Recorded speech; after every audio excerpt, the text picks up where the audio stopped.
तो 7.5 का चलना मीन राशि पर। दूसरा, राहु महाराज का लगन में होना, यानी कि समस्या पर समस्या होना।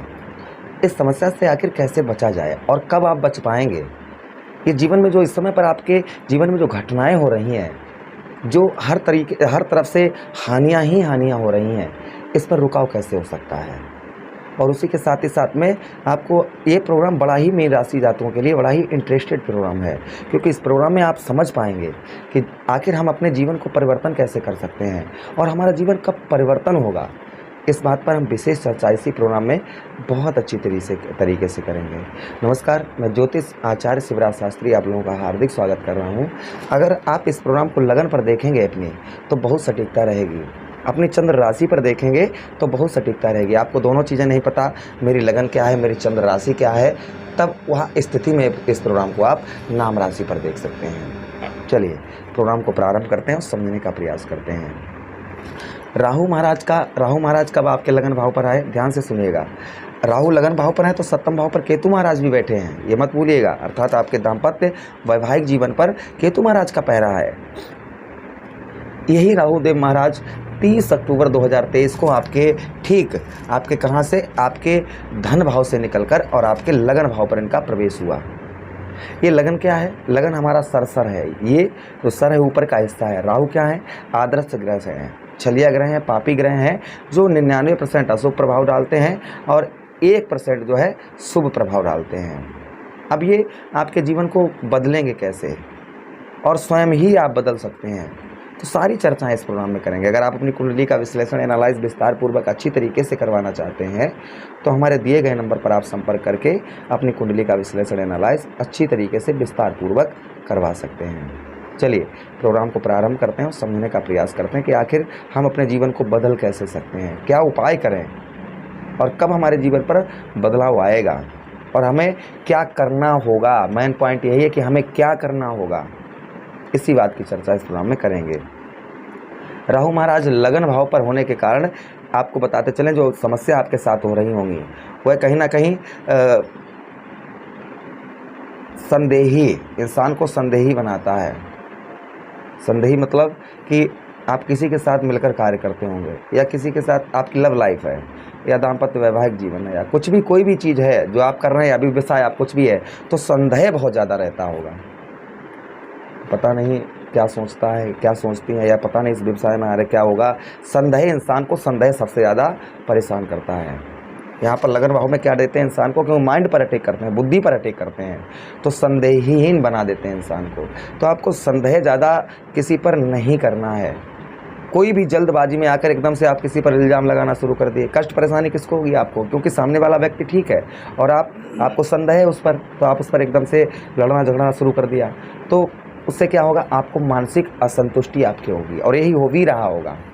तो कोई भी काम करें आप, कुछ भी आपके कहीं लव लाइफ हो, कुछ भी XYZ कुछ भी हो, तो आपको संदेह नहीं करना है और जल्दबाजी में आकर किसी के ऊपर अपलक्ष्य नहीं लगा देना है। इस चीज़ का बेहद ध्यान रखना है। कब तक? 18 मई 2025 तक। यही राहु देव महाराज इनको अभी 11 महीने तक आपके लगन भाव पर रहेंगे, लेकिन इनका डिग्रियों का परिवर्तन होगा, तो हर महीने आपके जीवन पर परिवर्तन भी देखा जाएगा। अच्छा, उसी के साथ ही साथ में कटुभाषी इंसान को बना देते हैं, और ये भी आपका हो भी रहा होगा। कटुभाषी यानी कि आप किसी से कितना भी अच्छा बोलें, कितनी भी अच्छी किसी से बात करें, किसी को कितना भी अच्छा समझाएं, किंतु सामने वाला आपकी बातों की कोई रिस्पेक्ट नहीं करता होगा। आपकी बात समझिए, आपकी बात को इग्नोर कर देता होगा, और इसी के कारण, कटुभाषी के कारण ही आपका कहीं ना कहीं रिलेशन खराब चल रहा होगा। या आपके बिजनेस व्यापार में आप किसी से बात करते होंगे, आपकी भाषा के कारण ही आपकी अच्छी अच्छी डील जो है चली जाती है। आप अच्छा सोचते हैं, अच्छा बोलते हैं, किंतु सामने वाला कहीं ना आपकी बातों को ध्यान नहीं देता होगा और मुँह से अपशब्द ज़्यादा निकलते होंगे। अब यहाँ पर विशेष ध्यान रखिएगा, आपको अपशब्द बिल्कुल नहीं किसी से कहने हैं। जितना हो सके उतना कम बात करें, जितना हो सके किसी के बारे में कम सोचें, काम पर अपने ध्यान बनाए रखें। आप अगर ऐसा नहीं करते हैं, आप संदेह पर संदेह किए जाते हैं, राहु यही तो करवा रहे हैं कि आपको संदेहहीन बना रहे हैं कि हाँ संदेह करिए, संदेह करिए, संदेह करिए। आपको स्टॉप लगा देना है, अभी आज से ही संदेह नहीं करना है। कटुभाषी जितना हो सके कम बोलिएगा, जितना हो सके उतना सामने वाले, आप बिजनेस व्यापार में, लव लाइफ में, जितना हो सके उतना कम बोलिए, सिर्फ काम की बात करिए और वो भी स्पष्ट करिए। ये नहीं कि बातों में तेल लगा कर ये करके वो करे, ऐसा नहीं है। आपको स्पष्टता से ही बात करनी है कि हाँ हमारा काम ऐसा है, आप कर पाएंगे या नहीं कर पाएंगे। वो नहीं करते हैं तो आप उसमें क्यों, किस कारण नहीं हो पाएगा, है ना। इस तरीके के थोड़े बहुत प्रश्न ऐड कर सकते हैं और बात बनती है तो ठीक है, नहीं बनती है तो कोई बात नहीं, आज नहीं तो कल सही। इस चीज़ का ध्यान रखे रहें। अगर आप किसी से बात करेंगे बार बार कि यही मिल जाए, यही मिल जाए, यही मिल जाए, तो मानसिक तनाव आपका बनेगा, क्योंकि लगन सर है, इसलिए मानसिक तनाव नहीं होगा। अच्छा, उसी के साथ ही साथ में लगन भाव पर साहित्य प्रेमी बना देते हैं इंसान को। अब राहुदेव महाराज के पास दृष्टियाँ भी हैं, कौन कौन सी? पंचम दृष्टि, सप्तम दृष्टि और नवम दृष्टि, जो आपके अलग अलग भाव पर डालना है। तो देखिए पंचम दृष्टि कहाँ पर पड़ रही है? पंचम दृष्टि आपके ठीक बुद्धि के स्थान पर पड़ रही है। सबसे ज़्यादा प्रभाव आपकी बुद्धि पर होगा। दिमाग काम नहीं कर रहा होगा, क्या करें क्या ना करें, कैसा करें, क्या होगा। बुद्धि आप कहीं अच्छी जगह इस्तेमाल नहीं कर पा रहे होंगे, बुद्धि आपकी कार्य नहीं कर रही होगी। अब क्या करना है?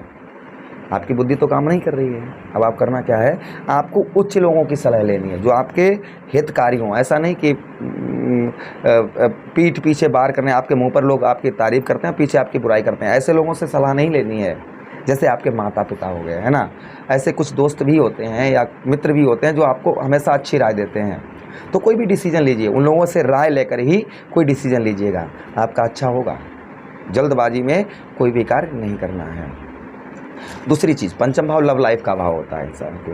आपने नोटिस किया होगा 30 अक्टूबर के बाद आपकी लव लाइफ में बहुत ज़्यादा प्रॉब्लम समस्या चल रही होगी। अब लव लाइफ में समस्या चल रही है तो आपकी किस कारणवश चल रही है? अगर आप प्रेम छूट गया आपका तो निश्चिंत रहिए, प्रेम आपका वापस से आएगा, बहुत जल्दी आएगा, उससे दुगना आएगा।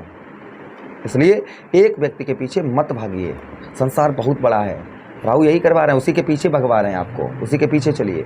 नहीं, लव लाइफ में प्रॉब्लम समस्या चल रही है, अगर वो व्यक्ति आपके जीवन से चला गया है तो आप उसके पीछे मत पड़िए, आपको फिर से दूसरा मिलेगा, निश्चिंत रहिएगा। अगर आप उसके पीछे पड़ेंगे तो क्या बढ़ेगा? आपका मानसिक तनाव आपका रहेगा, डिप्रेशन रहेगा, उसके बारे में ही सोचते रहेंगे, है ना। तो आपको यह नहीं करना, क्योंकि राहु लगन भाव पर बैठकर मानसिक ये चीज़ें इसलिए देते हैं कि मानसिक दबाव पर तनाव आपका बने। तो आपको ये कंट्रोल करना है, ये रोकना है अपनी तरफ। जब आप रोकना शुरू कर देंगे ना तो ये आपका सब कुछ अच्छा कर देंगे आपको, क्योंकि ब्रह्मा जी ने साफ साफ वरदान दिया कि जो व्यक्ति अगर गलत रास्ते पर चलता है या कोई व्यक्ति नशा करता है, जैसे इंसान कहता है ना, लोग कहते हैं, हमने बहुत सारे लोग देखे कि इतनी डालो तो लोग कहते हैं कि और मिले और मिले और मिले, है ना, तो इंसान को लती बना देते हैं। तो लत नहीं रखनी है आपको, इस चीज़ का बेहद ध्यान रखना है। अच्छा, उसी के साथ सप्तम दृष्टि आपके कहाँ पर पड़ रही है? आपके ठीक सप्तम भाव पर डाल रहे हैं, आपके दाम्पत्य वैवाहिक जीवन में। इस समय नोटिस कर रहे होंगे वैवाहिक जीवन में आप पूर्णतः तरीके से असंतोष होंगे, यानी कि आप खुश नहीं होंगे। हो सकता है छोटी छोटी बातों के में आपकी पत्नी के साथ अनबन हो रही हो, छोटी छोटी बातों पर लड़ाई झगड़ा आपका हो रहा हो, ये चीज़ें हो सकती हैं। इसलिए पत्नी के साथ छोटी छोटी बातों को इग्नोर करना है। पत्नी को जैसे बिस्तर नहीं लगाया तो आप एकदम से लड़ाई झगड़ा शुरू कर दिया, है ना, ये गलत चीज़, ऐसा नहीं करना। सब्जी में नमक कम पड़ गया, लड़ाई झगड़ा करना शुरू कर दिया। कहीं वो चली गई थोड़ी 2 मिनट के किसी के घर, तो आपने कहीं ऑफिस चली गई, थोड़ा लेट आए तो आपने लड़ाई झगड़ा करना, है ना। तो इग्नोर करना है आपको, छोटी छोटी बातों पर ध्यान नहीं देना है। अच्छा, अगली दृष्टि कहाँ पर पड़ रही है? नवम दृष्टि आपके ठीक भाग्य स्थान पर, शुभता के स्थान पर।